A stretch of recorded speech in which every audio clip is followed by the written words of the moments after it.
She's trying. Very slowly, she's trying.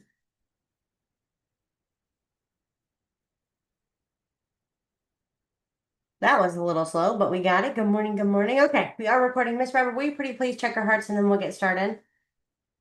Yes, I will. Father, in the name of Jesus, Lord, we come before you, Father, thanking you, Lord, for all that you do and continue to do in our lives. Father, we invite your Holy Spirit to just have your way, Father. What We we thank got? you for your guidance. We thank you Oh, for your protection. We thank you, Father, pardon. for, for your for your Sorry. wisdom, Lord. We thank you, Lord, for all that you do. We thank you, Father, that you will continue to bless us, that we be a blessing to others. We thank you as we show up to study to show ourselves approved, Father, that you be with us, Father, and continue to guide us. We thank you, Lord, and we praise you, Father, because you're worthy of praise. And we give you praise in Jesus' name. Amen. Amen, amen, amen. Sorry, the video was still playing. I had to find the right tab. Find another YouTube open. That's so funny when you hear your voice repeat It, after you. it is. It's a little bit nerve-wracking. You're like, it makes you like second guess reality a little bit. Oh, so let's take a look. Only got 5 minutes till market open, which is still plenty of time. I was going to remove all this while I was waiting on Futures Elite, but I didn't want to. The biggest reason why is I want to look at how we respected these levels. I know this is a 5 minute time frame. We popped up beautifully. And if you remember, these are all the significant levels that we said were going to be important. And I'm going to zoom in just a little further to say, hey, look how we got these reactions, like almost to the tick. That's where we bounced. We consolidated it right back above. We stopped, consolidated, broke through. We came back up to it. This was our inbounds. That's an overnight gap right there. Again, broke through, stayed within it, bounced. I mean, almost to the tick perfectly. And then again, same thing here. And if you're not sure, like, hey, how valuable are the levels? Oh, that's ugly. Let me go turn this off. Hide indicators. There you go.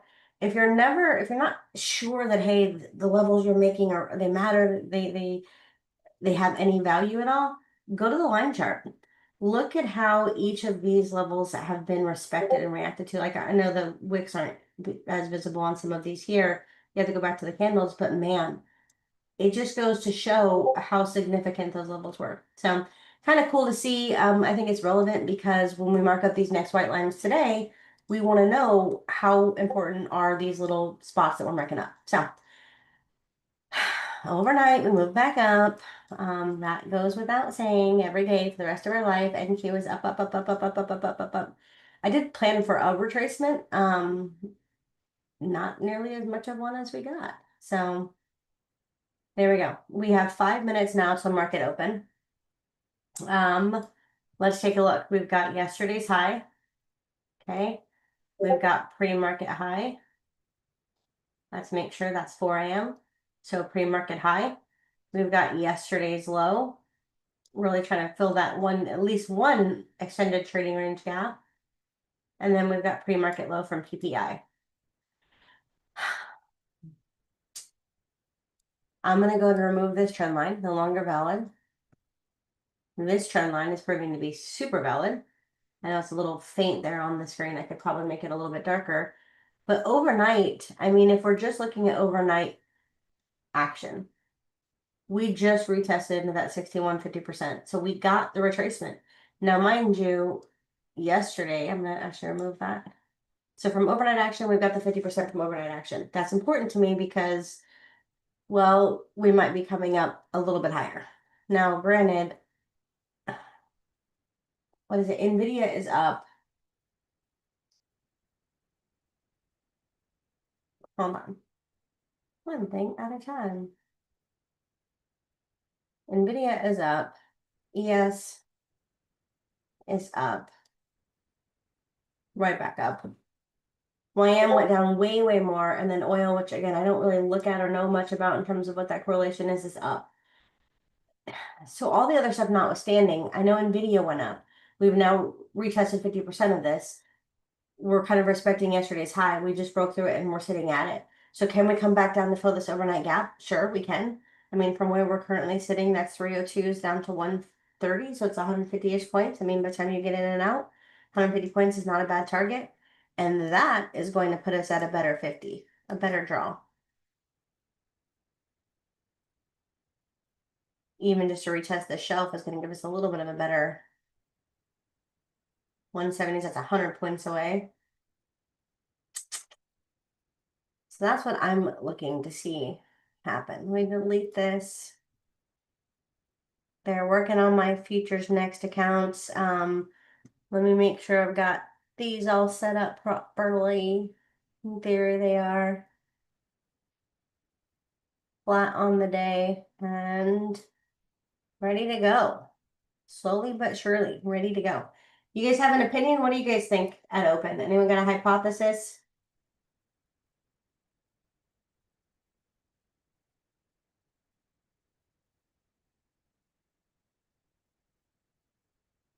If yields can hold, NQ can squeeze higher, huh? Let's see. Yeah, rejected when it pulled all the way up there, did a slight rejection when it was sort of retesting that high. So it'll be good to see if this will maintain, if we'll go further, but it's really not confirmed yet. If it's gonna, initially go to the downside. There's potential both ways, but obviously downside would be the more opportunity to be looking for. But I just think we need a little bit more confirmation that it's going down. But that rejection so far is showing good favor if we get further movement in that direction come open. I we can get a little bit better. I mean, that's a nice retest of this area right here, which was where we said we would come yesterday if we ended up going up. So let's go get those nice fancy dancy levels. So we've only got 1 minute now left. We've got pre-market low, all those levels up. Let's go ahead and mark up some of these other ones. It's also Wednesday reversal day, which is just something in my mind. 4 hour range is already set till 10 a.m. So we've already hit that lower part, meaning it's very unlikely that we're going to pop up into here. We've got 29,520s is going to be our extended training range high, and our monthly high is going to be sitting way up here at the 520s. So that I could just literally make into a range. And then of course we've got 28,969's level still valid and holding. We talked about this level yesterday.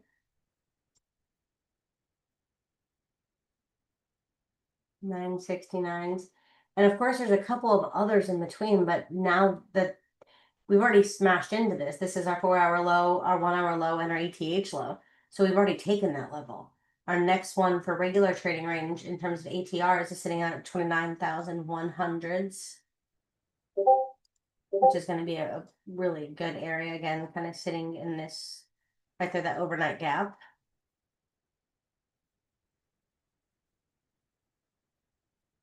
Happy Wednesday, twerking donkey or unicorn or dinosaur. I don't know, camel maybe.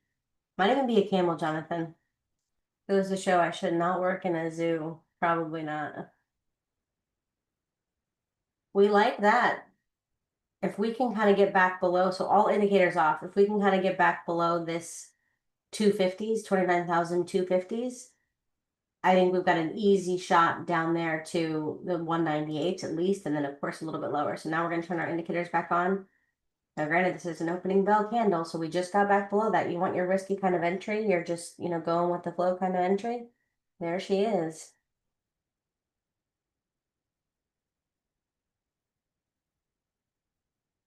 I like that. The second we got back below there, I would keep a tight stop, kind of just targeting that low, and then of course a little bit lower.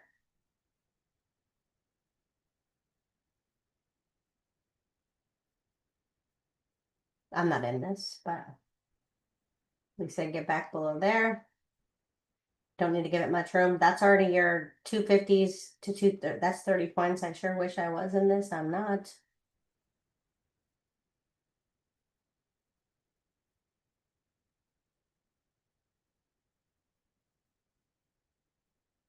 I don't know if they're gonna make that sell that easy. I like that target though. That is a JGS VWAP bounce. Like that is a good entry. If it wasn't market open, that's just known to wick around. Like that is a beautiful, just one trade down. You are getting this nice retest on the VWAP, on the MACD, not VWAP. Don't ask me what I'm talking about because I don't know.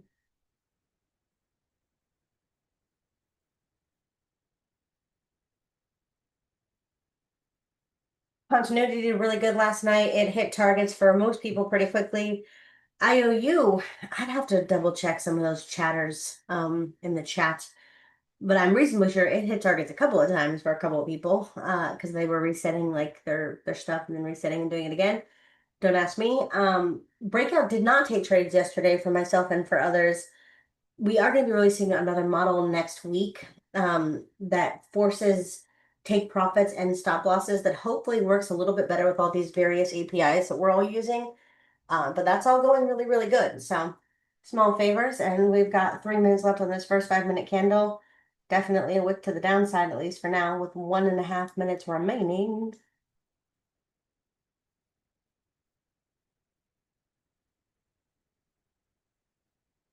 Let's see what we can't get.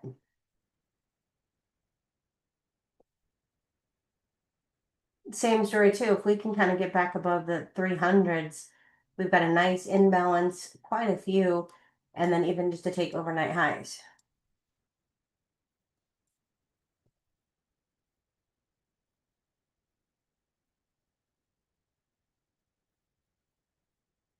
But we'll see. I don't know. We're gonna make this as easy as we want it to be. Continuity is available to anybody who has jumped on some of those like live pop-ins that I popped in on Discord. I sent it to anybody at that time. This is my brainchild. I am not a coder, so it is not built expertly. This like trader wise, I've got that in the bag. Now the rest of this industry is for the birds, but trader wise, that I've got. Understanding what I want it to do in human language, I got. The coding is still needs improvement, but I was really kind of impressed with how well it works. It still needs to be improved and fixed, and like there's a lot of code that is hard to learn how to code because when you go to recode it, you end up with like 87 more files, and you're like, no, no, Linda, no, you're not understanding the assignment. So if you've been on any of those and you remember, then of course you've got it. If not, then you don't. When it's done, like we'll put it with our automation suite, but right now it is decidedly not done.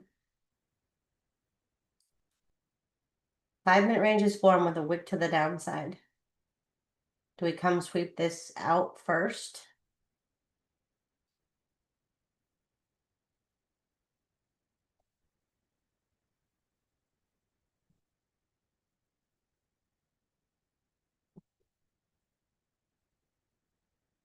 The second that closed, I mean, that's again, same scenario. We get back below the 250s from where we said that down to the 217s. That's your 30 some odd points. Easy done.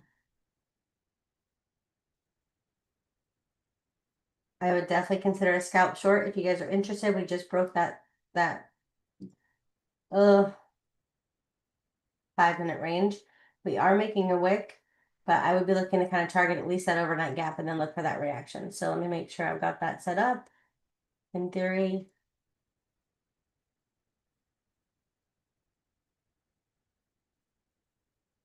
I'm in, hit unbe in. I'm going to be targeting, keep my stop loss vastly out of the way.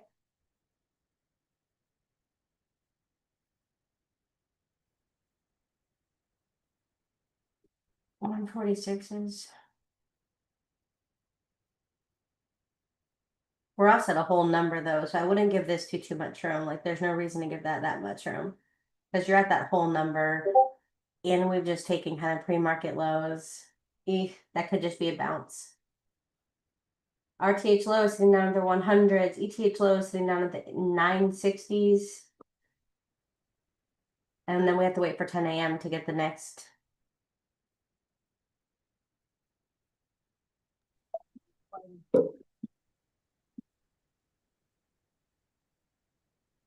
We wait.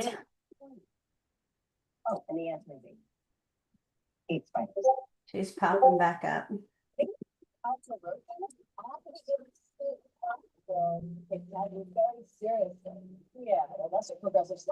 on, somebody's not muted. Let me mute everybody. Charlotte, that's you, Miss Charlotte.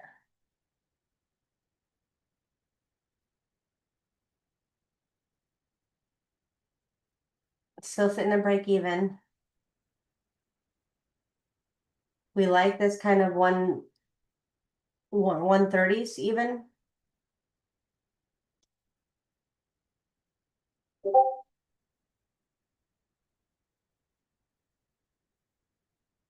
That's your nearly 20 points and moving. I guess I probably should zoom in.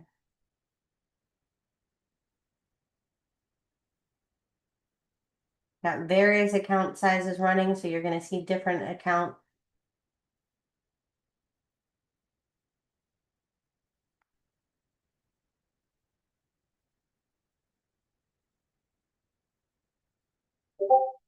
They're not looking like they want to make this easy. That's 20 points. And popping right back up. 135. I'm going to put this at 136s, 37s. Because we might just barely swipe into this because we're so low to it. We're so close to it. No guarantees though. If you're happy with your 20 points, take it and get out.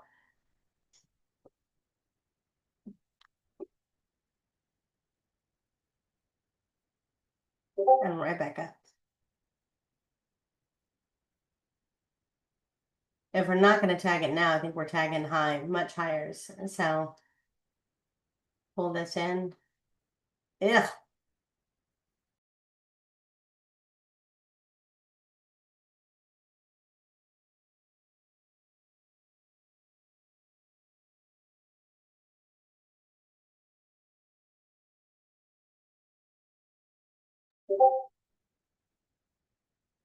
Let's see if we can get this flush to the downside. Come on.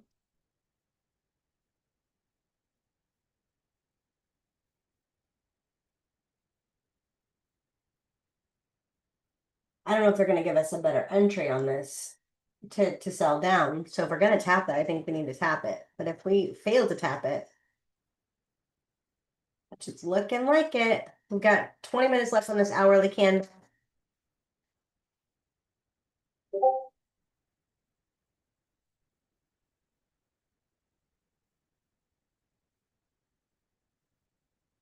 She's trying again. We've been up as much as 21 points and didn't lock trailer scale or protect it.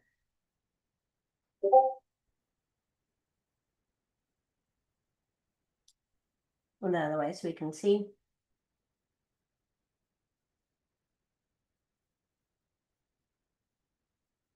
$15-minute candle is getting ready to close. So if that's the open of that candle, we're looking like we're trying to close with a 15-minute wick.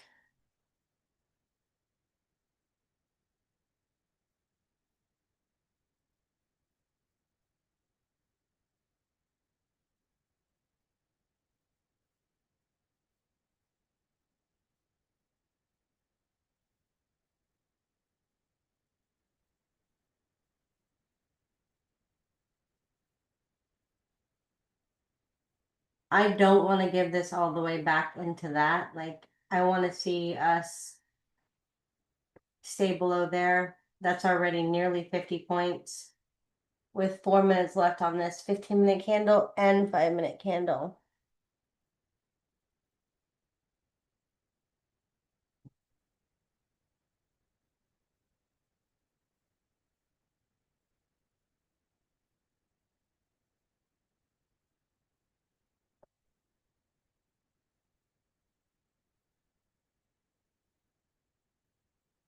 We had a nice bounce off the VWAP. Like, it wasn't 20 points was probably enough to protect, but I didn't. So getting ready to exit. We're coming up back above that candle.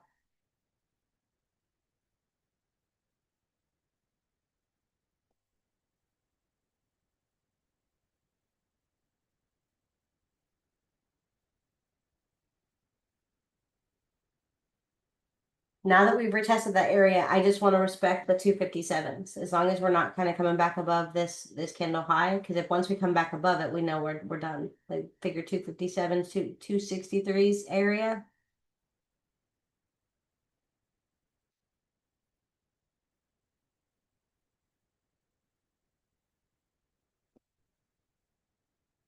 And now we're back up again.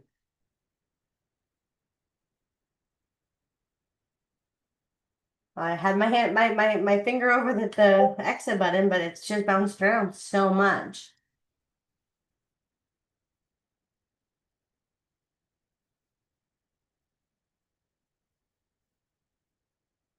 All signs still, I mean, we definitely have some divergence here too.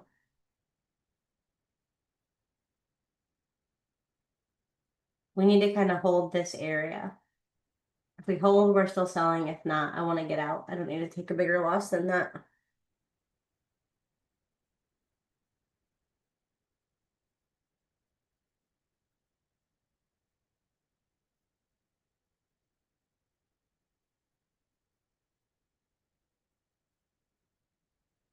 If I was more confident of the price action, I would add up there, but I'm not more confident. It's Wednesday. It's, whatever they call it, reversal day. Let's see. 2 minutes left. It'd be really nice if this kind of closes full scale bearish, but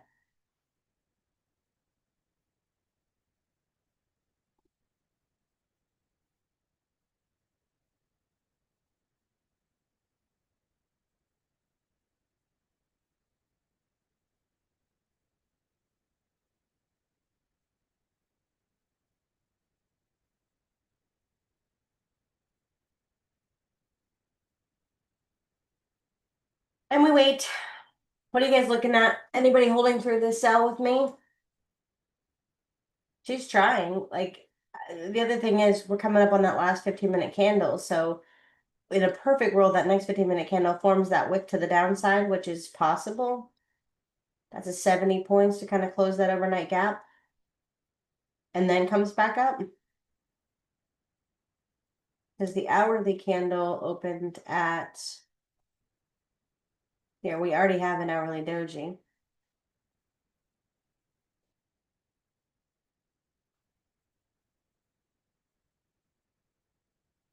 He's trying.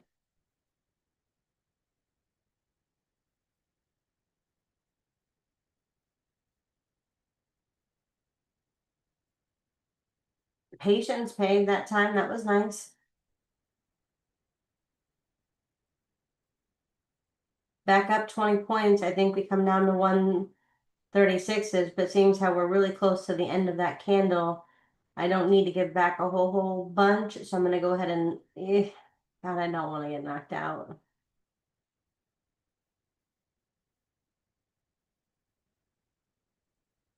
I mean, the low's down there at the 20.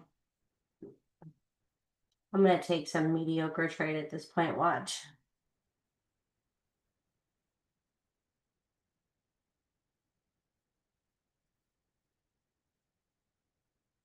That's 40 points. You're up 40 points no matter what now. You're you're coming up really close to that overnight gap. You're up 50 points. Had to sit through that though.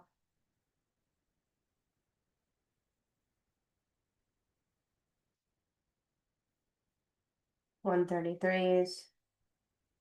Oh, you want to tap into that 130s. That'd be a 70-point trade. Meaning the most that's up is about $300 on that amount of contract. We're at the 130s now, really close to that overnight gap. So now I'm going to go ahead and let this, that's your 30 points. With 70 points, up 70 points. Trying to be up 70 points, it won't let you.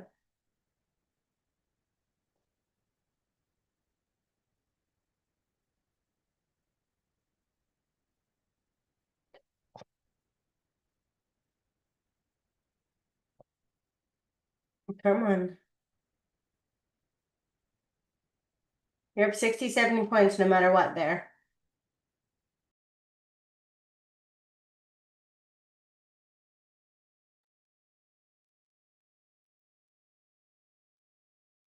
Now I'm not giving all that back, so I'll take that. Exit. I'm done.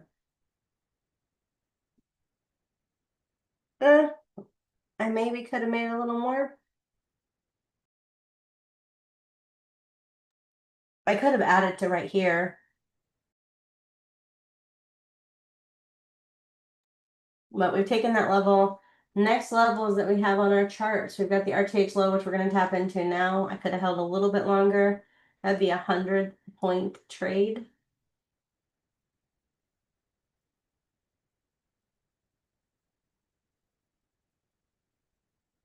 We have overnight lows sitting down there at the 56s too.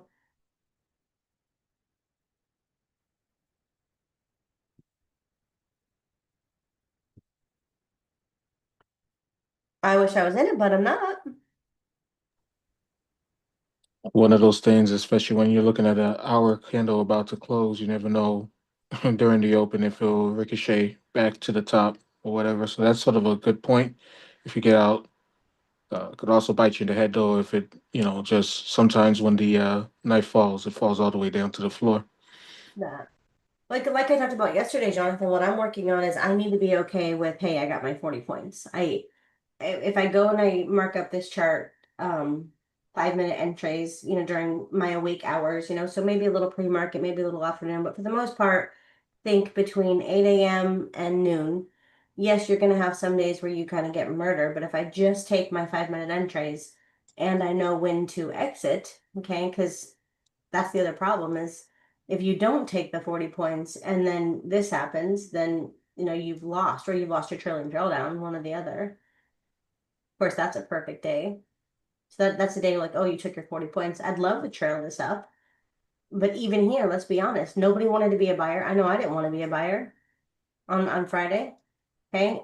Like it's very hard to convince yourself it's Friday. You've already made this huge move all week. Like it's hard to think that you're going to keep going and going. But either way, you held this the entire time in a perfect world. Yeah. So just be Absolutely. happy with my points and be happy with my points. Wait for a bit of a retest, any kind of curvature. Test back into that higher time frame, that higher moving average, and then take it again. Take it your flags or whatever you guys want to call them. It doesn't matter. What's interesting is that too I was playing around too with one of the AI assistants, and it was the same Grok that I was using, and I asked it to do a trading plan based off of evaluations, and then like a 25K evaluation specifically. And it was interesting. What it recommended was very similar to what you've always sort of preached, based off of the different levels and the charting that you use for what type of micros that we're doing. Basically, long story short, is essentially was saying anywhere from that 1 to 5 micros. But basically, you're just risking about 175 for a trade. So I guess that would be based off of your stop loss. But what was interesting is it said for the goal was that once you reach 275, I mean, excuse me, 245 for the day, you're done, and come back the next day. That should be your target and left.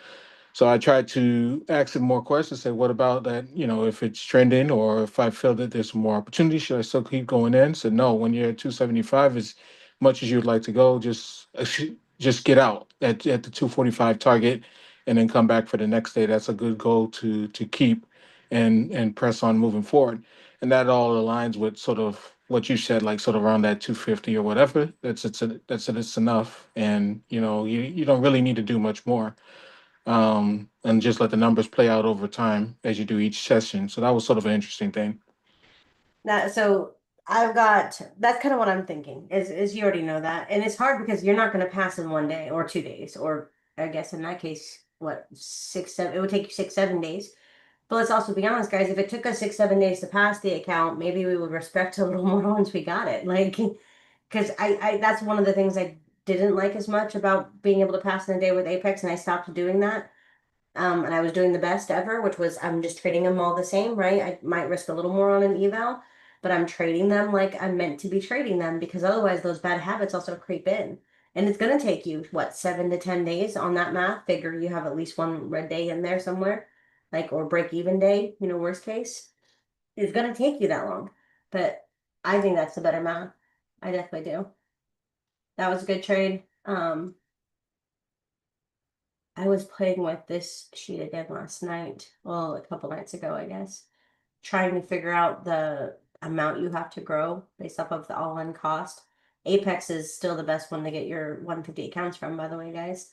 Even with take profit traders 50% off right now, it's still better to do it that way. But what do we have? Personal daily target. On the 25K account, like you gotta think, 245 is 15% of your available drawdown. Like that's what that equals. That's a lot of gains on the day. And we keep forgetting that because we see this $25,000 number. But if you're making 225,000, well, $225 on your 25K account, assuming it's take profit trader, because the rest of them have only $1,000 here, you're making 15% gains on what you're actually using. And actually you're making like 20-some% if this was 1,000. Let me put, yeah, let's put that here, just because. Yeah, you're making 25% more accurately. 25% gains on your existing like available drawdown. So it's hard to know where's that at? Contract size. Figure you have $1,000 drawdown, your average stop is 40 points. And I'm doing one contract. Well, two contracts, that's a lot to that, by the way, in my opinion. I probably think one is better. Assuming you took two losses on the day, that's 240. If you had a 2-to-1. No, if you had a 1.25-to-1. If you took two wins on the day, you've already hit your target based off of one. That's not bad. Yeah, I even have the screenshot. It's pretty much identical to what you've been preaching. It said your official daily trading rules: profit target 250. Day is done once hit. Max daily loss 400. Stop trading immediately if hit. Risk per trade max 175. Max trades per day 3 trades. Best trading times 2 a.m. to 5 a.m. or 9 a.m. to 11 a.m. Central Time. Scale and go pass 20 pass and fund this 25K account first and add every 3 months until you reach 5 accounts.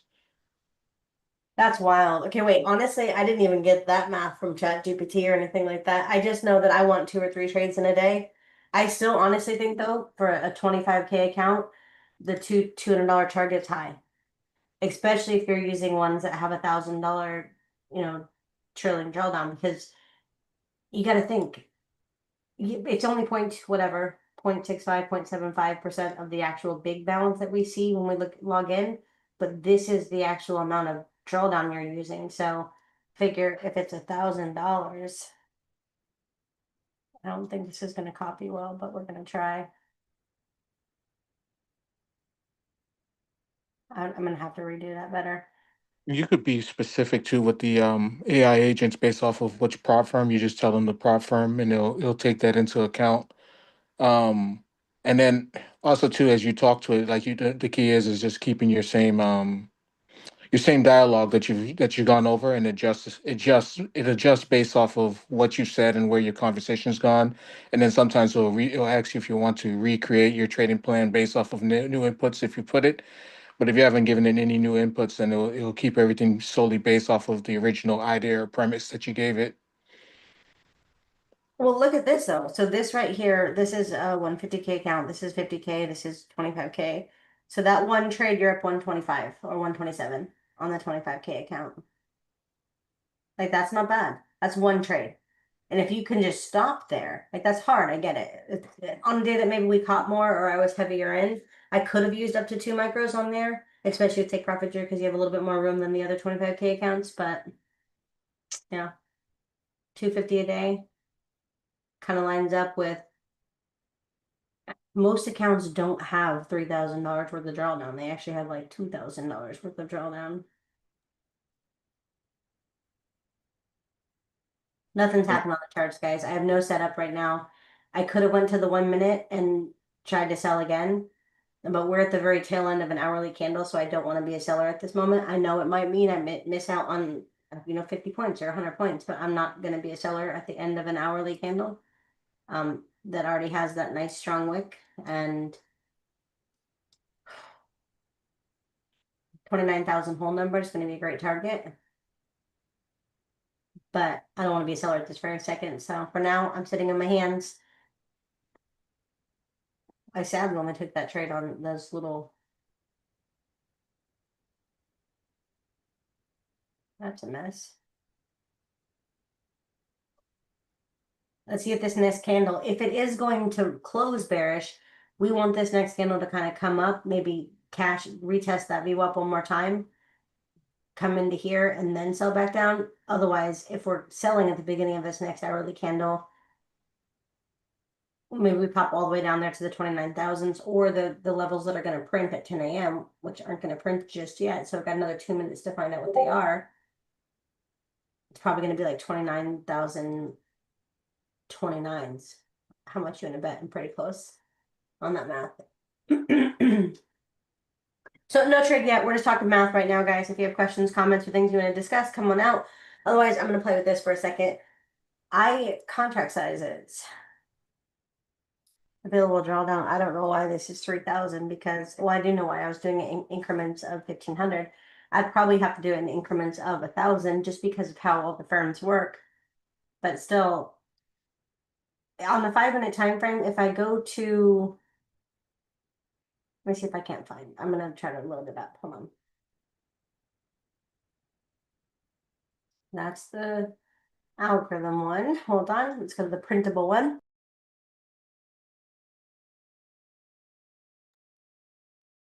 And I'm going to go to disable all indicators.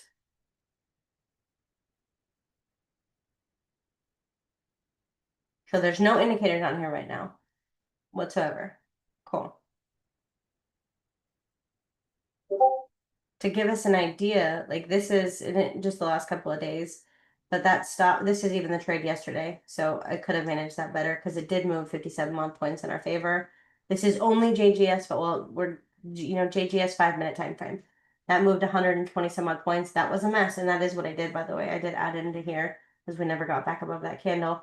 But that's 120 points in your favor. You're done on the day. That's 184. That's in a perfect world. That's kind of taking that retest a little bit. This is a retest a little bit. 90, 120, 88, 96. And that yesterday was a very voluminous, like perfectly trending following day. Obviously, not every day is going to be like that. This one's tricky because by the time these trades set up, you would have had to take in that pre-market trade. Otherwise, you're kind of just on the day, you're only taking flags, and you wouldn't have known that in advance because there was no one to know. But you have to take the entry earlier, otherwise you don't have time. And you'll notice these are the ones that are kind of a little harder to anticipate how many points they're going to be. But even then, you're still easily good for that 40 points most of the time.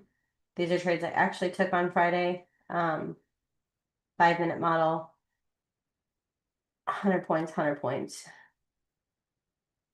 100 points, 50 point, 160 points. Those are kind of perfect best case scenarios, obviously. And then you get into choppy stuff like this. That's the pre-market trade. Every one of these, for the most part, then there's only a couple where it's not good for the full kind of 40 points. But the reason why I say 40 is because of days like you don't know the other parts of what's coming. You'll notice these are just 5 minute trades. That one's only 25, or it's going to be a full size loss, right? If you didn't lock, scale, chill, or protect on this one, it's a full size loss. 58s, 54s. We're trying to sell back down again. I'm tempted. It's 10 o'clock. New hourly level is 28,000. Well, 4 levels, 974s. But yeah, this is just to kind of show you the reason why this background is white and painful in the eyes is so I can print it. There are some days where, like, if you don't take that pre-market trade, there's no way you were taking this next one, or at least I'm not taking that next one. It was just too big of a move. But even on this very flat day, you'll notice that's 40 points. And assume that just because this says 43, you're not going to have got in on that millisecond. You have to assume a 5-10 point, window in that, because that's reality, just execution speed or checking contract sizes. So you'll notice targeting 40, even on days like this, it's not a bad way to be. And the stop loss is going to mostly line up with that.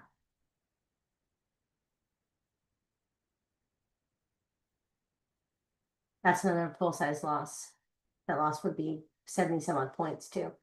It depends on if you're using the original kind of entry candle as your stop loss or the previous candle. And most of the time I'm using that previous candle. So that's a hard one, but that would have been a full size loss because I wouldn't have protected yet. And you can kind of just see 46 points, 43. So even on the bad days, but it's enough of that. Sorry. Most of those are some even like negative RR just Oh, for yeah. the 40 to reach the Yeah. 40. If you're only going off the 40, some of them will definitely have a negative RDR. Okay. No, if you're not going, if you're gonna like try to hold, but again, this looks great when you assuming you caught this perfect move to the tick, that's 85 points. But we can't assume that we caught that. That's why I'm trying to consider maybe just doing, you'll notice these stops are all mostly within that kind of 40 to 50 point-ish range. And I could technically tighten it up by zoom in. This is a crappy enough day to kind of use an example. Actually, this is a horrible idea to use an example. Like let this one, for example. I could use the entry candle, which is going to cut that down quite a bit. It's going to make it closer to, 30, yeah, the entry candle body or the previous candle. And since most of the time I'm using the previous candle, that's a substantial difference, especially in the 5 minute time frame. But all of these trades,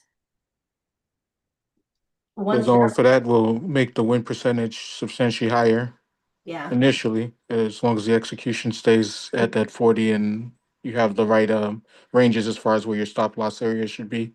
that. It's like you'll notice most of the stop losses are in that 40 to 50 point range, and you could tighten them a little bit if that was super important to you. And I'm not saying I'm going to get flat exactly at 40. I'm just saying at 40-ish, I need to be trailing pretty tight. And that's what I was doing when I had my trade of eight automation. And that's, I think, why I was doing so good is I had the trade of eight management. I was using trade syncer, but it's not sustainable because it goes against all of their, capacities for API copying. But you'll notice my trade of eight settings were just like that. They were, hey, once you're up 40 points, you're scaling out of some. If it keeps going in a direction, great, you kind of trail. If not, you're flat or you're green. And that worked perfect. So now if I have to do this manually, I need to do something on lines of probably tighten up my stop just a smidge, knowing I'm probably going to hit it a little more often. This is exactly 43 points. So figure you're up 40-ish points, or even by the time you get to this candle, you're going to know. Like you're going to know, hey, you're just consolidating, you're not getting as much extension. So by the time you get to here, you're just not getting the follow through to kind of take those highs, and it's already been X amount of minutes. You're starting to trail. Now, granted, this trade would have kept going throughout the day, but there's time, there's money, there's trailing drawdown. So yeah. Something I figured I'd share with you guys because I think it's super important. It is. It maybe just once you're up that many points, in a perfect world, this would have moved a little bit differently. And I could have, caught that for nearly double as much as what I ended up capturing. But we can't plan for a perfect world. And that doesn't work. Like take Profit Trader Pro accounts, what did they do? They have the trailing drawdown. So you don't want to, use that. You don't want to be part of that problem. So not in love with these next moves, guys. This is the 5 minute time frame. We have some visible divergence on the MACD. That's something. We are definitely failing to get higher, and we're kind of forming out this almost, flag pattern. But the fact that we haven't come to capture these wicks, there's this imbalance to the upside, and we have not pushed back down yet. We're consolidating, so like we don't want to trade when prices barcoding like this. My bias would remain to the downside until we're given a reason not to. And right now we are still moving to the downside, or at least sideways.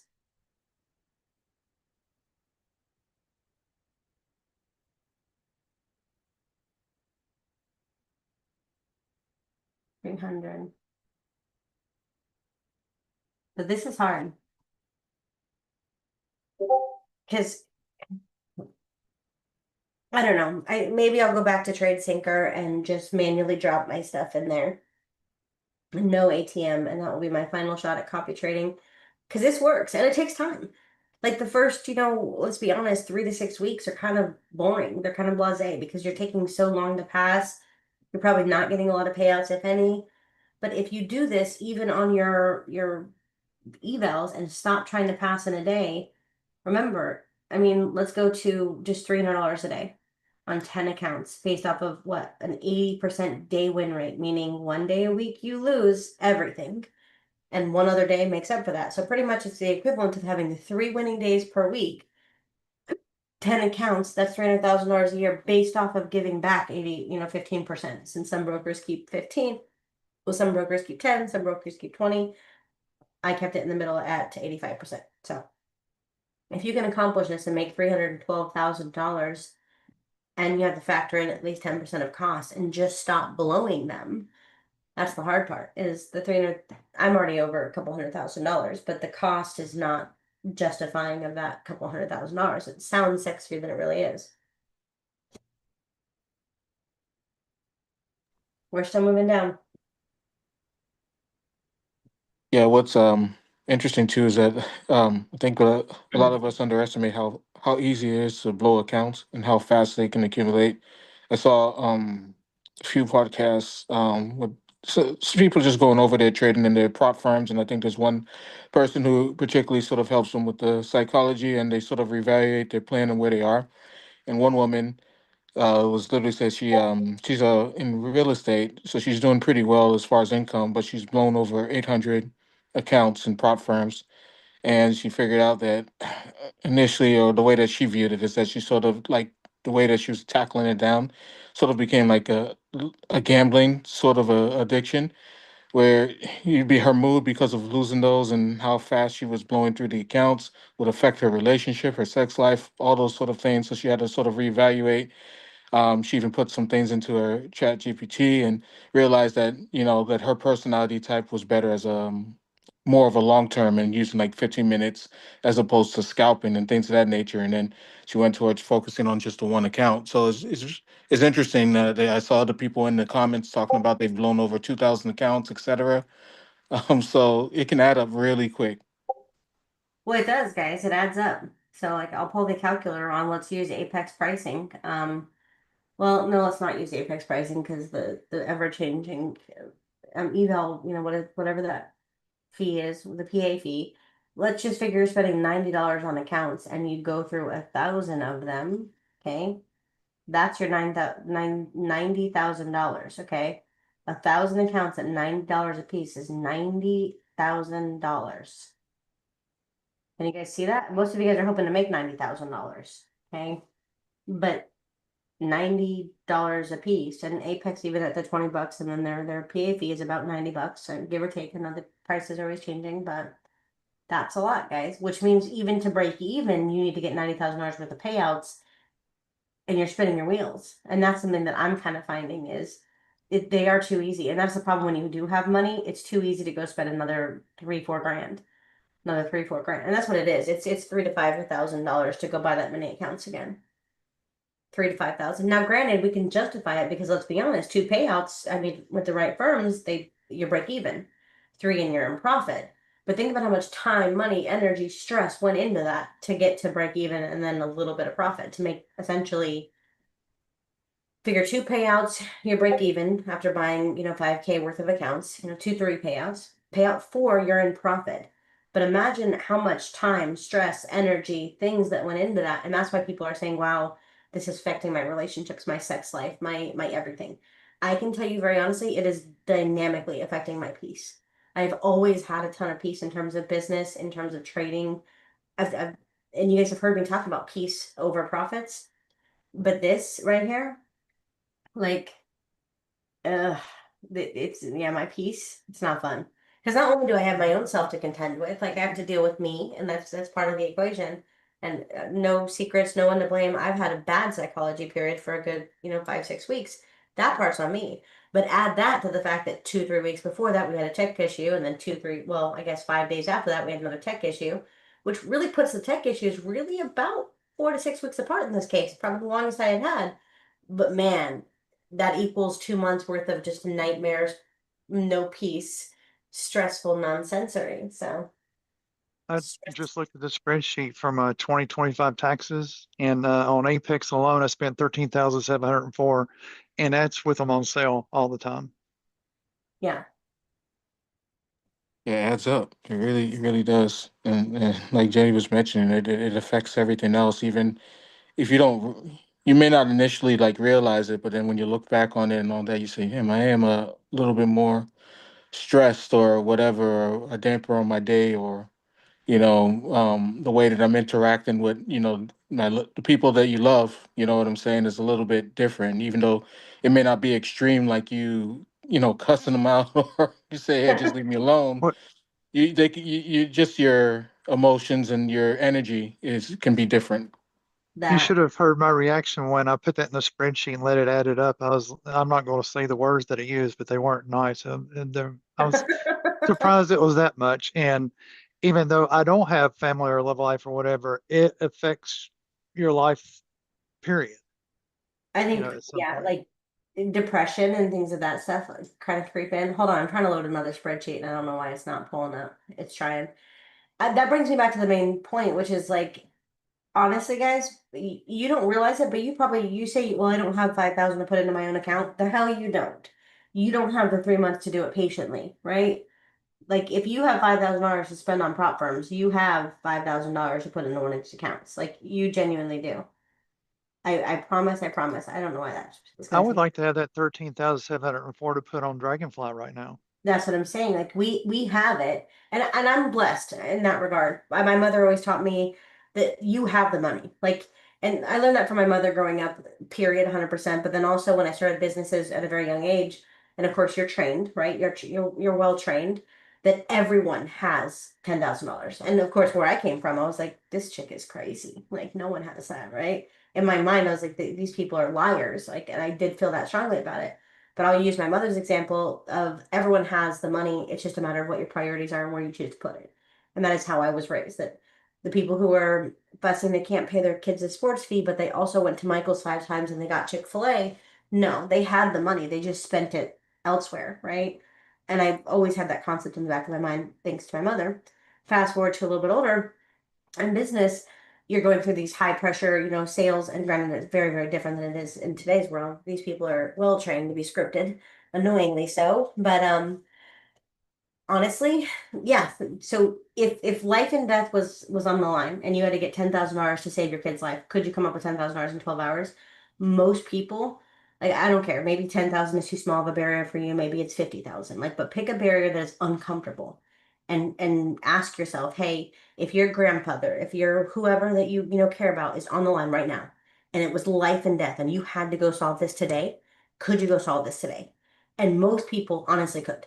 They could. And now, granted, we're not going to live in that way where you're going to go sell everything you own or do the extreme things. But life and death, if we all started living as if, hey, we could come up with X amount of dollars and just putting X for whatever your uncomfortable level is for you.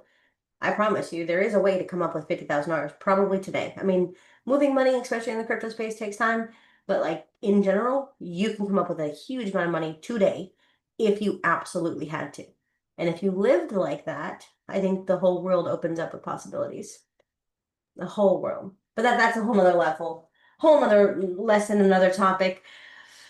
I pray that you think about that one though. That one's powerful. If you heard it, if you got ears to hear, that one's powerful because it changes the way you look at business, life, money, and everything else.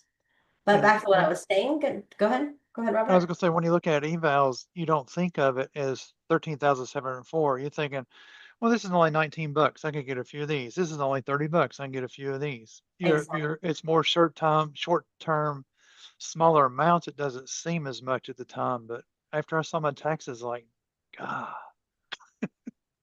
It Yeah. is. I like to have that Is back. is that Robert, and then also the fact that too it because the evals is in a sense in your head you still think of it as it's not real money and you're trying to get to the point where you're making real money. So generally it's going to be easy for the human instinct for all of us to be like, I need to rush this process. And then even if you do come in with the right intentions, and let's say you have been doing well for a couple days or a few weeks or whatever the case is, it's just that one day that you feel that you have a setback that you can easily undo yourself and lose that discipline. And it's almost like every trader who's been successful at this as far as with having multiple payouts or big payouts, a lot of them have always said that it's slowing down the process and not trying to rush it. Like every time you try and rush it, it actually puts the end game or the target that you're trying to reach a lot more further back, by brushing the process and all of that. And That's the that's problem, Jonathan, is like when we slow down, it takes uh, like I would have to mark this up. So I've been saying the same thing and I'm working on the same thing, which is just slow down, right? I probably should pick a different color, but like it's slow down and just allow yourself to go get a lot more days. But the problem with slowing down is You really have to stay slowed down because if you don't, remember, it's going to take you this many days, okay, to get to your next level. And because it takes you this many days, the statistical odds of you having that next red day, which again, that red day is going to be impatience. It's going to be the psychological, this is almost always the psych part. Okay. This red day is what usually cancels out all of that, all of it gone because you were patient and you're slow and you were steady and you haven't got a payout and somebody posted and then this happened and then this happened and then this happened. And this one day that you lost your mindset, especially going slow, which is why the people who talk about who know they pass in a day, I can't with that. But I agree overall. Go slower. You have to go slower. You do. Thank you, Jenny, for saying that because I was just wondering, well, are you saying not to do them? But thank you for that explanation. That But last yeah, part, yeah, yeah. I had to close it there because I see both sides. The people who do though, I'm gonna pass in a day, I feel like that's bad for your psychology because it creates habits that you inevitably will fall back on in your funded accounts. And I think that the human nature is powerful. God created amazing people and machines and brains and feelings. You will fall back on it. I don't care how disciplined and how amazing you are. The ones who say they're not doing that, I feel like are not being 100% open about their journey, but that's my opinion. 100% you should slow down. But part of that slowing down means if you know you didn't sleep well or you know you're dysregulated, you have to stay away because you're uh Jared Tendler talked about this, Trading the Zone talked about this. Your emotional bone, okay, is less when you're dysregulated. And the hard part for somebody like me is when I'm dysregulated, I become unstoppable. Like I'm a force. I think God put that in my body. I can't explain it. I get stress happens, I go build a business and I do decently well. Like not bajillionaire, but I do decently well. Like I can do great things. But in trading, well, most accurately in prop firms, you can't like be dysregulated and come into these charts and think that you're just going to conquer the world because that dysregulation changes your your next steps to a way that it's very catastrophic. Because I can show you guys my trades though, you guys have seen it, right? That you can have this perfectly green month, this perfectly 8 week period, and it's all wiped away with this one little period, and that just sucks so much. So much suck. especially when it's not your fault. And it's techie related and there's nothing you can do about it. Yeah. Well, now that I've had my April month, I can say some of those are my fault. Those are more on mine. But the vast majority of the red days I have, like since what is it, July of last year, the big red days have not been like a my trading issue. They've been a something out of my control trading issue. But I will say in the month of April, the vast majority of those red days were 100% my fault. But even that messes up your psychology. We come out of that previous month where we had that tech stuff. So what am I doing? I'm trying to power through stuff. I'm trying to psychologically do X, Y, and Z. And it was just stupid. So just a bunch of nonsense. The tech stuff, um, Robert, John sent me this thing last night. It's another copier. I don't know if I'm going to copy again, guys. I don't know. That was, it's not that it's any more money that I've lost before. It's not that. It's just so frustrating that it messes with my psychology too much. I'm irritated, which means I'm probably going to have to change how I'm doing this, which means, hey, I'm going to trade this firm for a while, or maybe I'll have two or three firms running at a time and I'll max out on that account and kind of do it that way, which again changes quite a bit, but I don't know another way. Maybe I can consider going back to TradeSyncer using OCO, using the ATM OCO, but no trail, and pray to God that that solves it because I don't know. The fact that they build these copiers and they say, hey, look, if you drag a take profit, you're breaking the copier. If you have a ATM, you're breaking the copier. If you trail, you're breaking the copier. Then what the heck did they build? Like, what was the point? I Yeah. don't understand. I haven't gotten to test Tracopia much, and I'm not using it at the moment because I'm working on this other stuff that we've been chatting about in the automation. Uh, and I may even put that on hold longer because I know if this cross trade continues to be consistent and start getting these 10, keep getting these 10 and 20 millisecond trades in, I'm going to test their copier next. So I need to check cross trades, huh? What is it called again? It's cross trade. Cross trade. It's the one that I don't know the name, Toro. Toro, yeah. Tura and I have been going back and forth on and making sure we're getting our code right and make sure stuff works. And if I can see it work consistent for a week or two on demo, I may put it on a couple of live accounts, and then after that, I was going to test their trade copier since it's all integrated, and since also because the way they work, um, I didn't even think about this before until recently. I found out where Tradeovate has those API limits, and I wonder if a lot of these issues come from hitting those limits, Yes. because if you hit the limits, they start delaying your trades or even start canceling your trades. So if theirs gets around that, like they say, then that may help with that issue as well. Like, that's just poor marketing. Honestly, wait, let me think. What's the website?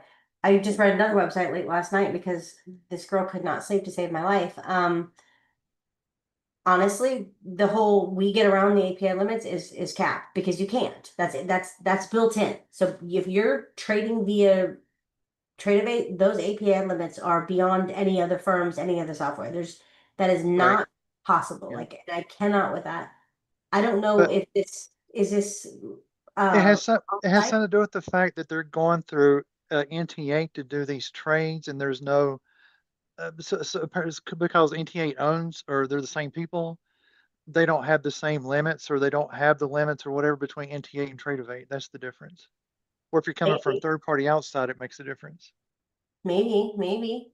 But I mean, is this an on-site copier? So you have to log this into Ninja Trader in order for that copier to work?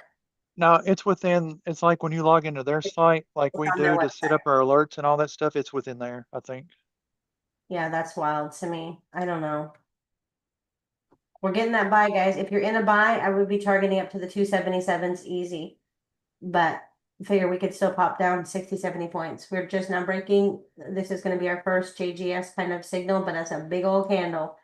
Again, though, if we're following the system based off of the system, I mean, you would have no choice but to take the trade. Now, granted, you're closing on a 30-minute candle, which now has no upper wick, so the odds of us getting that upper wick are pretty high.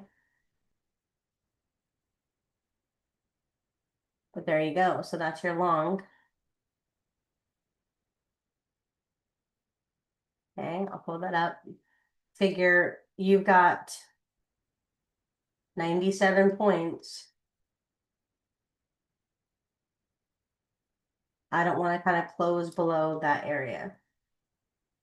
That's a JGS trade away. We've also got the 4-hour level at 321s, so we might get a reaction there at 321s first. We're definitely going to hit towards 321s before 2 o'clock.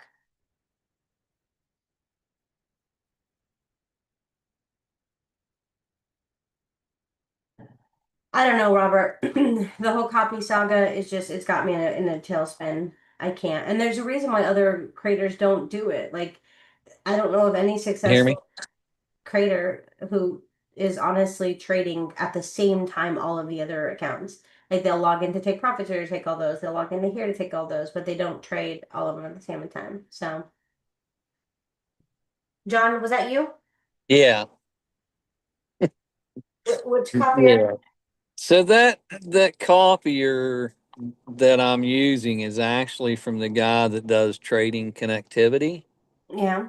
except it's his new one and it's non API.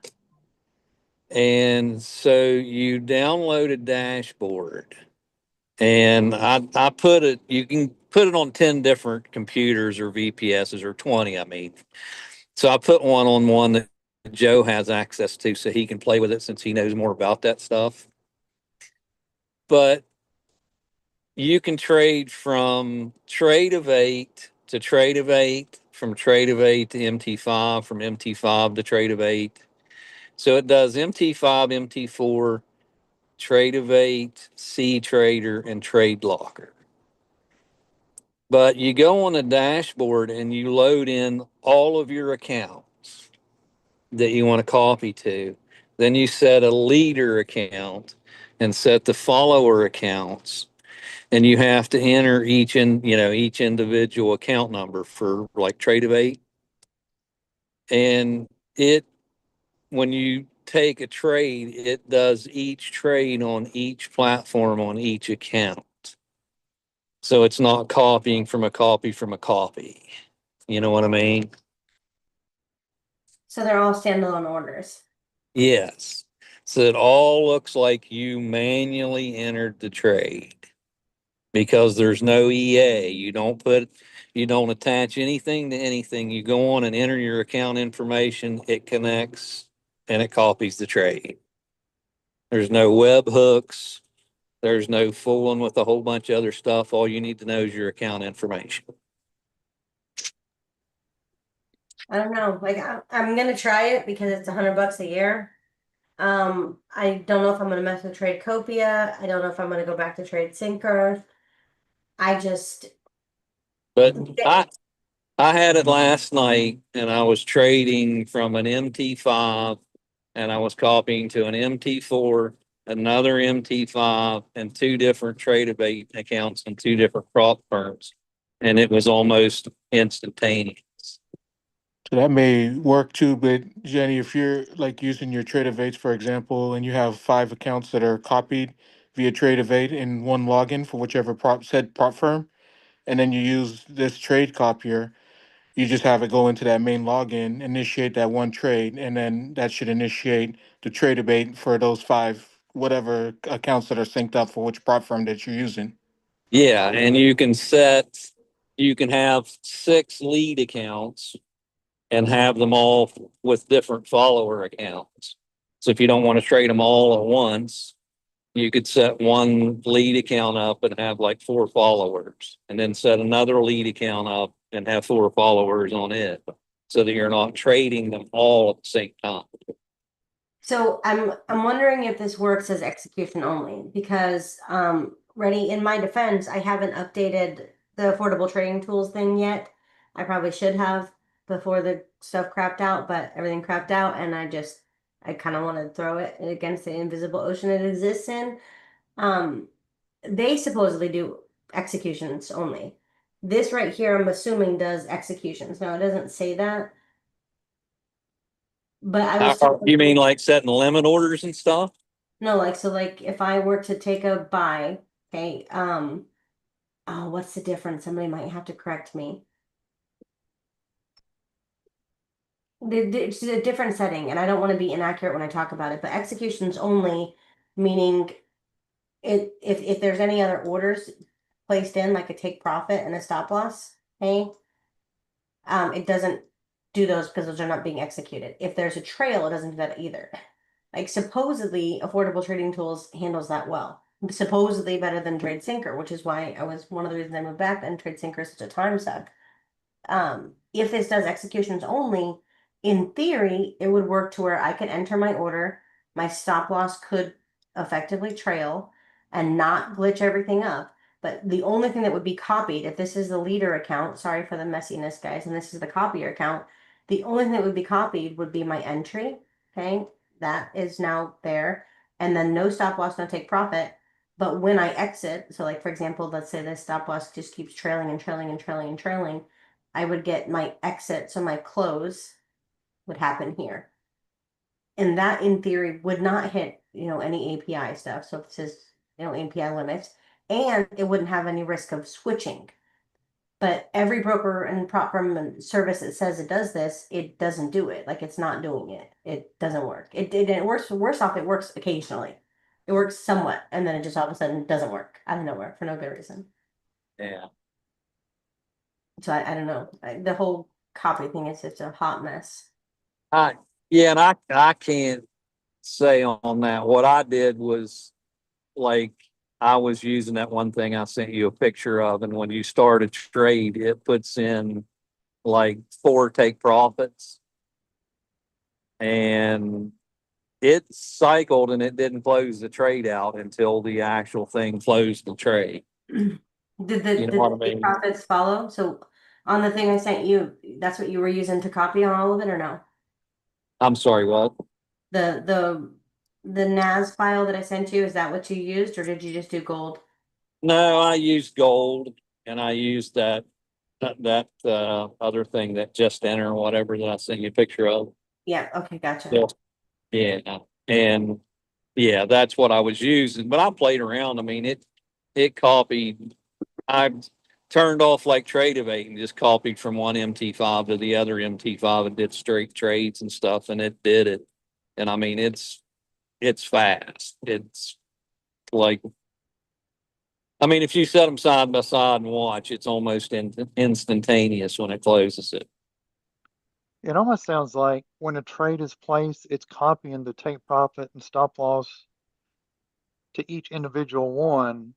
And instead of when they close on their own instead of waiting for the master to close. Okay, you guys are That's what it convinced. sounds like. So here's what I'm gonna do. I will try cross trade, maybe with one broker account per whatever, per one prop firm account per, maybe just three, okay?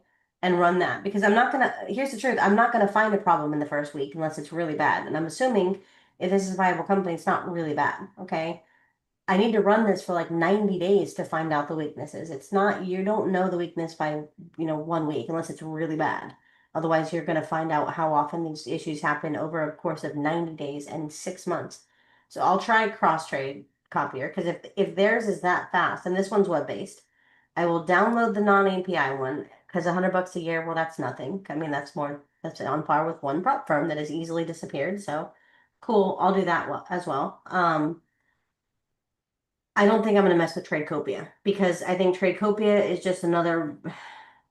I don't know unless Roberts ran it for 90 days and says there's never been a single hedge violation or failure to close or freeze. I'm not. I can only mess with so much. So if I have to try two more, I'm going to try these two more, cross trade and then the non API. But I guess my last question, John, is how much of a time suck is that non API thing to like log into? Once you set the accounts up, it stays logged in.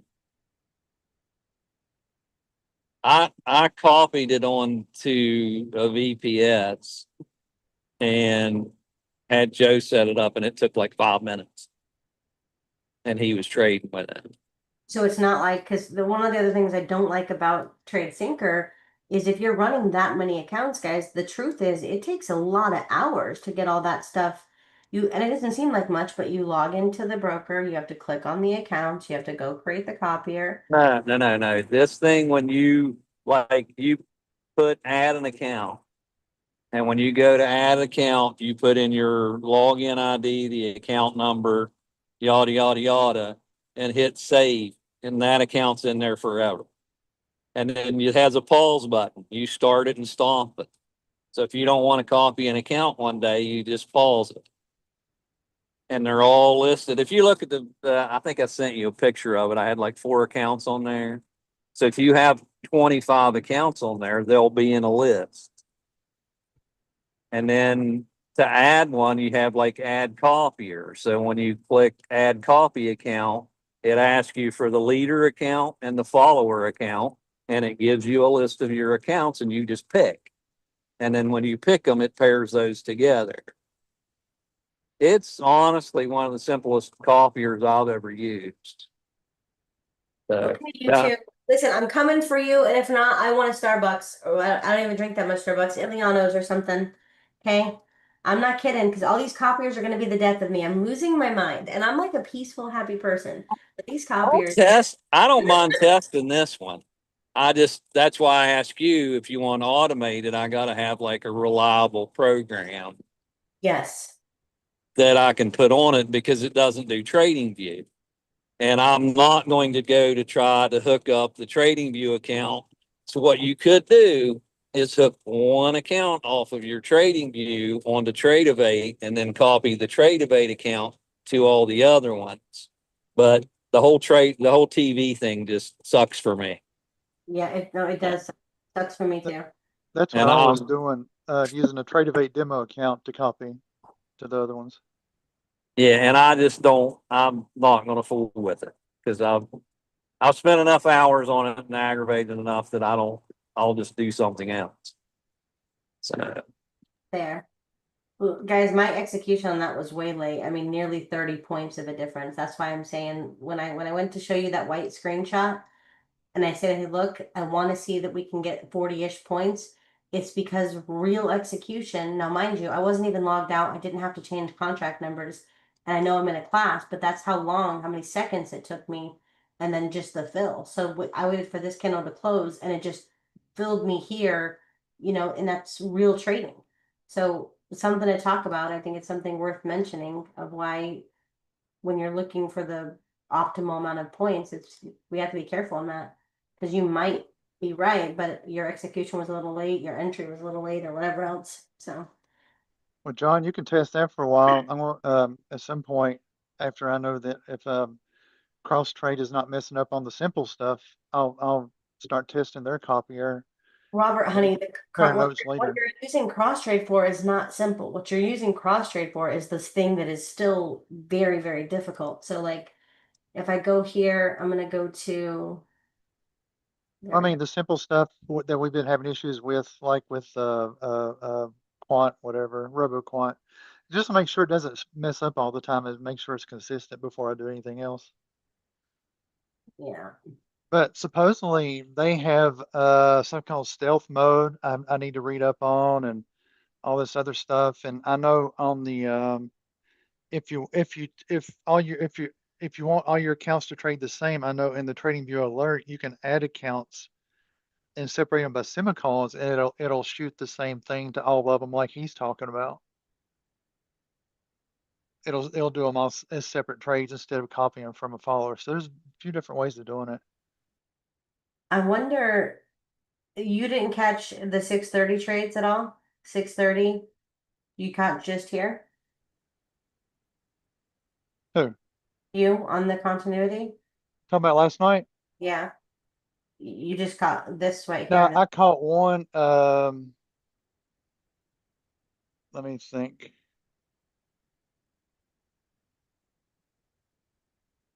I'd have to look, actually, because it shows on it show. Let me look at my Trazella. Because look at that. I mean, New York, I would always have it turned off for New York Open just because I don't want to be stuck in that chop.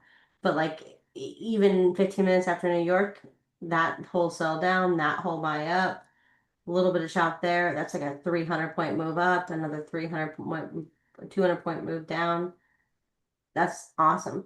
I'm using it as an alert service right now because I'm gonna wait until next week when we get some updated code until I hook stuff back up because I was too irritated.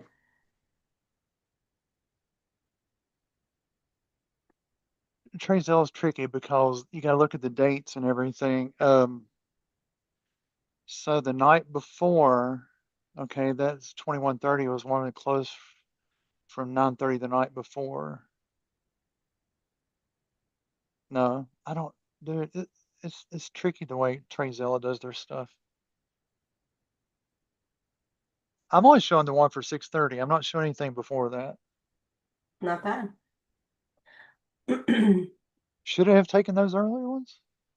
No, I don't have that on No, there. that was right at 6:30. That's the first one after session in. Okay. What I need to fix on that is I might add to this. It's 10:40. So this is the beginning of that 30-minute candle or 15-minute candle and 30-minute candle. We've now formed a bottom wick, which is what we want. I at least want to kind of come up here to the 330s. I think it's very possible. I just don't know if we're gonna first come down and take the 200s one more time. And that might be expensive. I'll see now. It took one, wait a minute, what time is this? Sorry. It took a long at 6:40. I don't know what this thing's done. Has it moved around? Because my Trazella is not matching up, and I don't know why that is. The TradeZilla doesn't account for fees and other things. Like the No, TradeZilla is I'm talking about as far as the timestamp, they're not matching up. that I can't answer. TradeZilla's had some weaknesses lately. All of these services have had some weaknesses. Every platform's got some changes. Every service has got some weaknesses lately. There's been a big flux of people, and because of that big amount of people coming and the big amount of regulation coming, it's just going to get more and more of that is coming, I think. That's the So 20. See what's odd? I see a trade at 6:30 on my chart for a long, but Trazella shows a short. And then I won 600. I got $602 off of that one. But the long that I'm looking at, It's weird. It's almost like long on the chart, it was actually a short trade on TradeZilla. Dude, I'm Well, we confused. did. We took a, it did. It did take a little bit of a short. So see this short right here? It took that short too. Hold That's the on. beautiful trade. So you gotta figure this is where that short entered at 144s down there to the one that's a 100-point trade. Easy down. Because that's where mine entered. Is Yeah, my short's showing at 7:45, but it's showing the long right at 6:30. So I don't understand. On the chart, it shows a long, but TradeZilla says it was a short, huh. and that's the one that won because it went from there down, and that So was the only trade that it did. Yeah, dude, I don't know. here she goes. I'm kind of glad it didn't take a long there, but Well, if it opened it at here, it would have flipped for a break evenish trade, and then you're out on profit with that 100-point move. This was a 300-point move. This was a 200-point move, and it was done. She's trying up about 10 points, and that was with a really crappy entry. I don't know why my fill was. I mean, I cut the very tip. That's why we talk about like I caught literally the tip of that candle. Like there's 100 other better places to enter.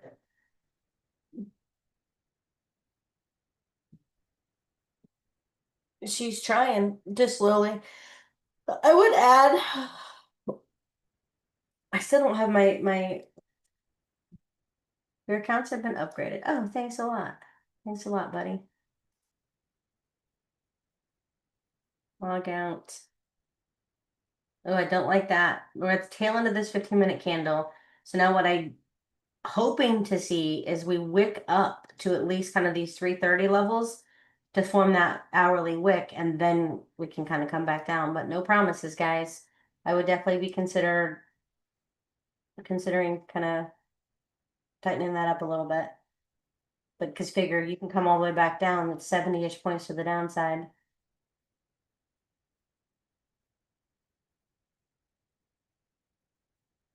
Just depends on how bullish we think this 15-minute candle is going to close.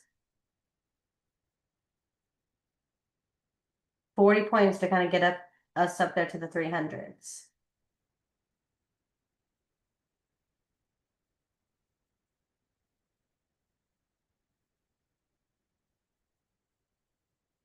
But we're going nowhere, so being patient. We've been up as much as 10 points on this trade and not much else. But the good news is we didn't get chopped in that middle. So that's nice. I mean, we got to take the good with the bad. We didn't get chopped up in that middle ground where everyone else was getting murdered, I'm sure.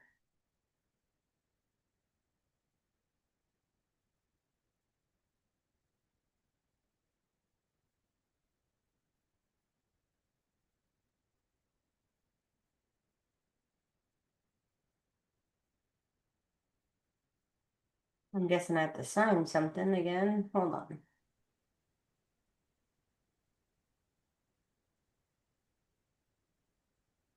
Let me log into Futures Elite so I can get one trade on the day, maybe.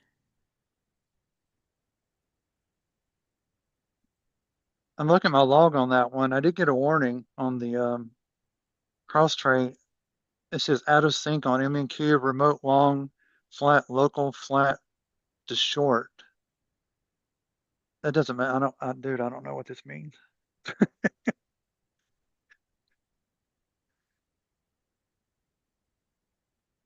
I don't know either. But I this don't know. The chart shows the long, but it put it in a short for some reason. It has something to do with it being out of sync. Dude, I don't know. I'm confused.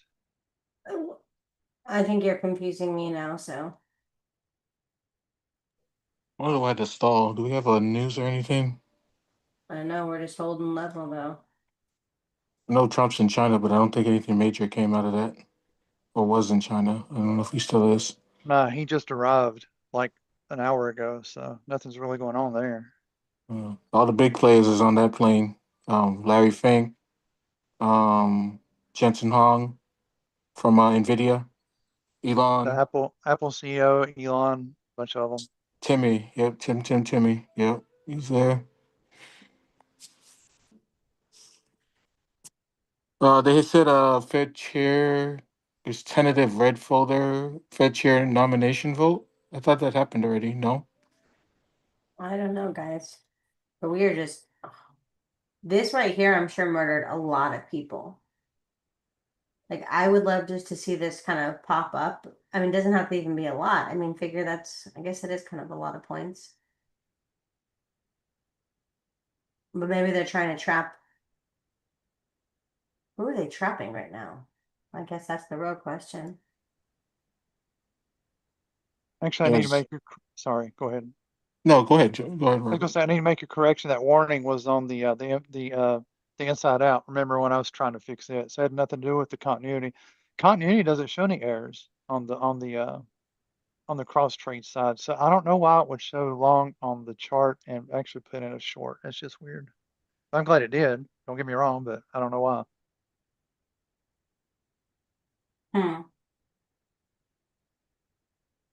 Well, we're waiting, guys. We got one more trade on the table. I moved my take profit in just because we're coming into the tail end of that 10 a.m. candle. We've swept the lows,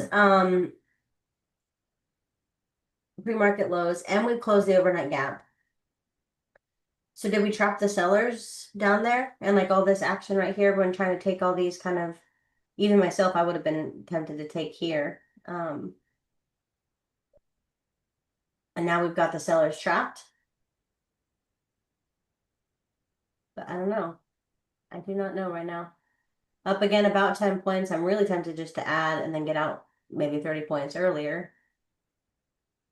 Even if it continues up, it's sort of like it like broke out, did like a sort of a fake breakout to the downside, and then it went back into that range, which is that daily range that has been ranging basically on the hourly since the Asian session. The Asian session went and tasted the high of the range. Then the London session, bleeding into the New York session, tested the low of that daily range, and then now it's back into the midpoint where you have an hour candle that's about to close. Potentially could initiate it going higher to go, go back up and retest the high of that daily range, potentially to go up further if the trap is in like you're saying. But the only thing is that on that like 5 and 15 minute, it where it is right now, it hasn't like made a new high. It really hasn't. Because 300 is going to be before we take that high.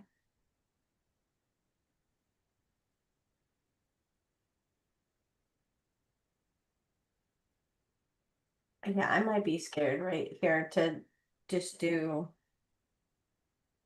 hold. It's stalled right there before it could take out the 300. It's just yeah, and stand still. It doesn't. It's acting like it wants to go, but it's not going. Well, I'm doing my best. Look, our 5 minute and off screen, I've got another chart with all my major levels. We do have a level there at the 318s, so I think that's going to be a significant area, but that's to be hit kind of before 2 p.m. So right now we're in bullish territory. I mean, marginally on the chomp zone, but we are in bullish territory. MACD, we did have divergence, but this is that area, that little imbalance that said we were going to get trapped in, and we are stuck in that imbalance right now, which is where all the sellers are going to be. All the people like the ICT concepts, they're all right here. We really need to get back above that. But that's going to confirm, it's going to knock out all the people trying to sell. Because that strategy is all by itself. I don't know, like the turtle soup and all the names of them all, the unicorns and blue, Mhm. purple berries. I don't know them all, but that's a fair value gap. 15 points and moving. We're trying. Like she is struggling. I really wish I was in double as many contracts of this because I wouldn't have to get as many points. To give you an idea, I've got 3 contracts for 150K account, 2 for 50, and 1 for 25. We got 8 minutes to that hourly close, so this should be interesting. Yeah, that's what I don't want to be trapped in this hourly nonsense. Well, I think we're gonna tap for 18s. She's trying. It took a long time to get that account to load. The funded accounts from Futures Elite, but they're loaded now, so I'm gonna take my one trade. I'm not gonna go for any more than this. Thank you, Miss Barbara. Thank you, Jonathan. I'm gonna slow my little butt down. I don't need to go hit some major milestone today. Just, I think $100 counts as a trade day for them. I don't recall, but I'll be out of that too. That's 2 contracts on 150K account. On 10 futures elite funded accounts, and then we've got here. These are evals, obviously.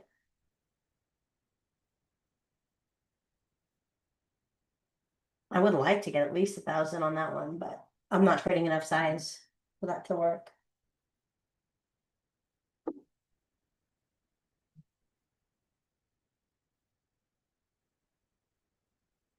Well, come on.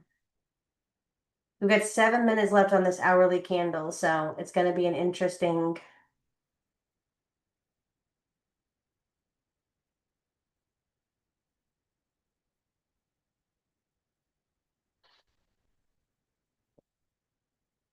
We just hit 300s. We took the high.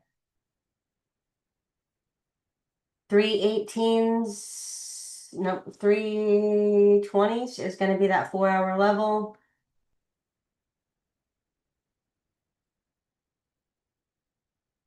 Now I just don't want to get back below that. Let's see how high we can go.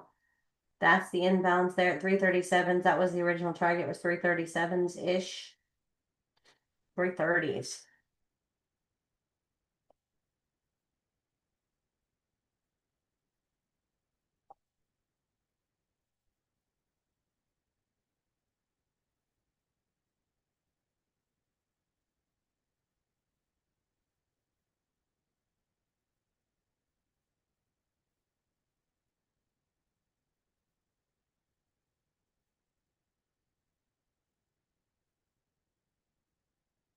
Last 5-minute candle, hopefully we get a nice little push and then a nice wick to the upside, because we know we're probably going to close with the wick.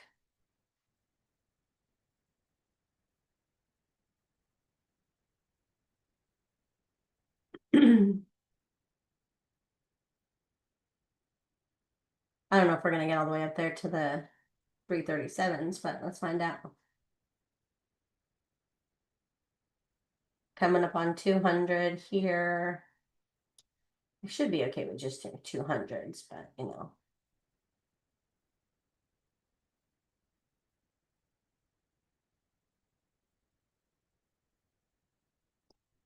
At what point does you gotta think that's 2 grand in a day on just these funded accounts? Like that's a lot. That's not bad. I don't know why it doesn't feel like a lot, but it doesn't. Now I'm gonna start choking this trade. I don't need to give any back. I don't have trailing drawdown on these, but I don't have management either, so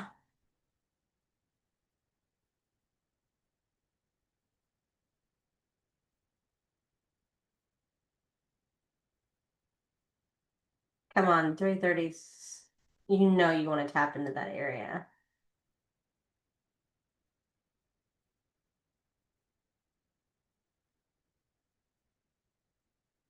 I'm probably going to close out on these funded accounts. I want to keep it above 200, so I'm flattening there. I'm flat. $200 on the day, and I don't feel like battling anymore. So we got 4 minutes left. I'm gonna let this. I really wanted it to push a little more than it's pushing, but flat there. Could have got a little bit more. That makes it 2. So 2 trades. Okay. Those are 2 winning trades in all fairness, but that's 229 on a 25K account, 450. This is the outlier. I need to probably do one more contract on that. But there you go. That's 25K account, 50K account, 150K account. And that's right on par, like with what we would want. Yes, that's going to take, a couple of days to kind of get us to our targets. It's not going to happen immediately. But yesterday, of course, I hit the max amount on each of these. So I don't need to, like the max for 50%, basically.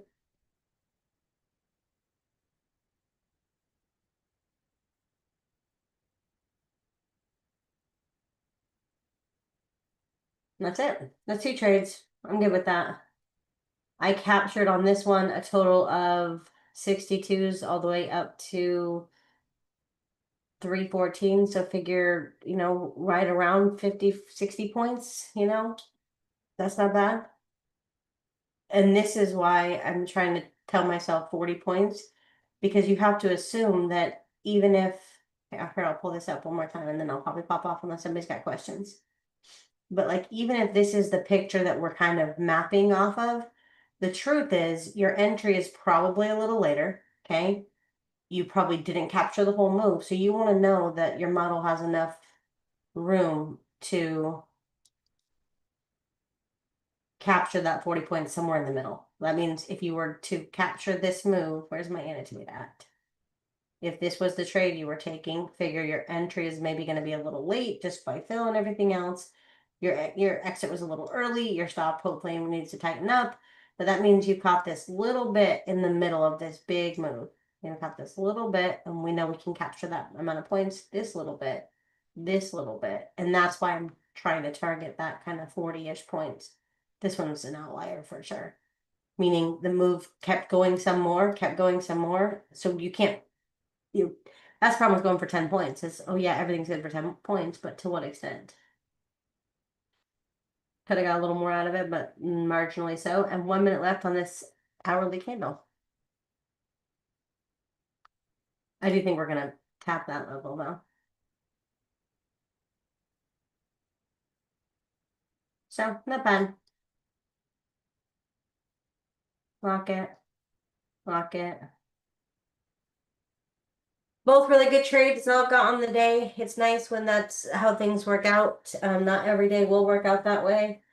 But I'm trying to focus on my 5-minute entry and just sizing down a little bit. I don't know about copying. I will maybe let John and Robert play a little bit more with the ones that they're using.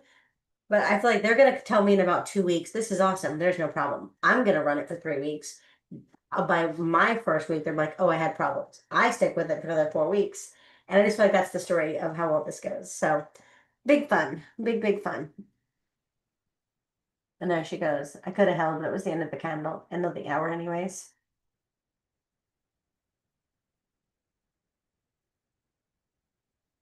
That's all I got. Anybody have questions, comments, or things that they want to go over?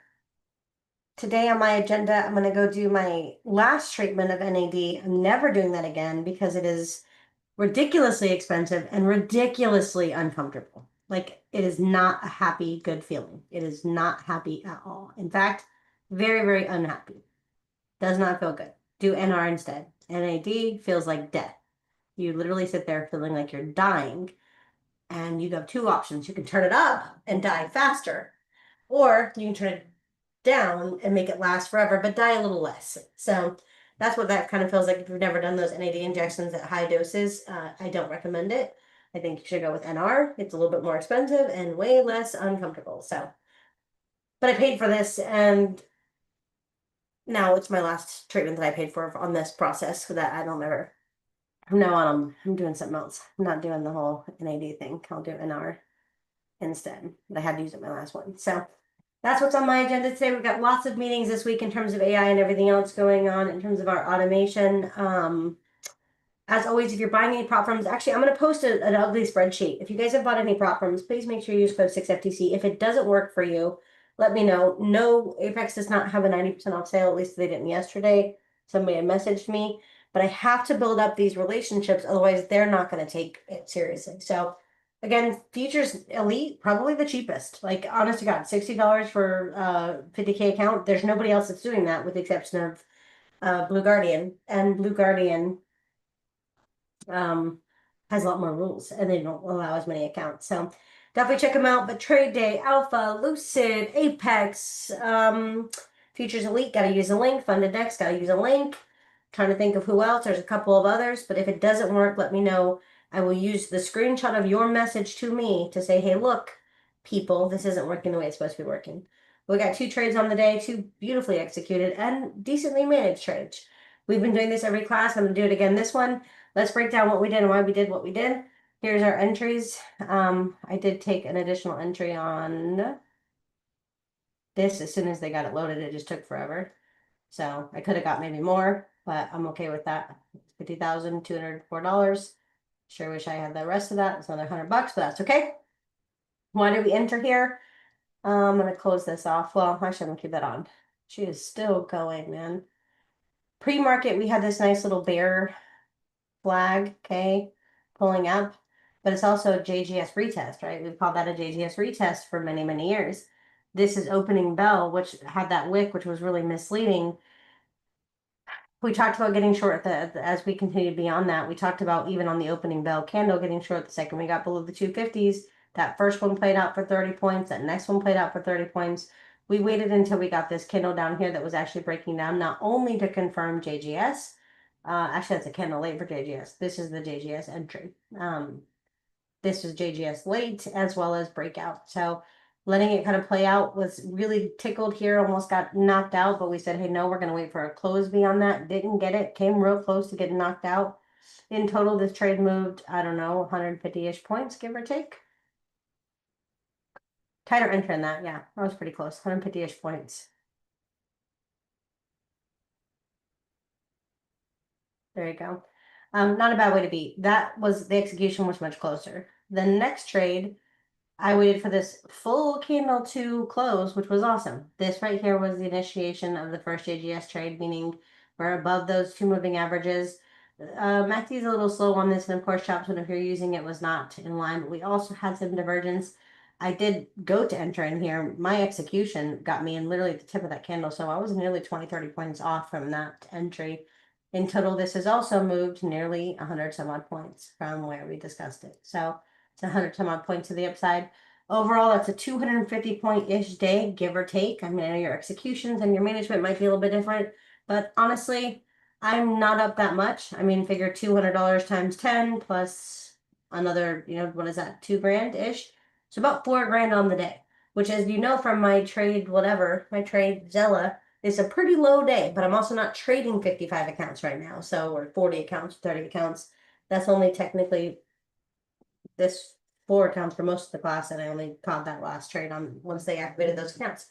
So not a bad day, green day. As always, if you have any questions, comments, if you made money, put it in the chat. And otherwise, I'll be back on live tomorrow morning. Come hang out, answer questions, ask questions, talk news, talk recipes, talk whatever you guys want.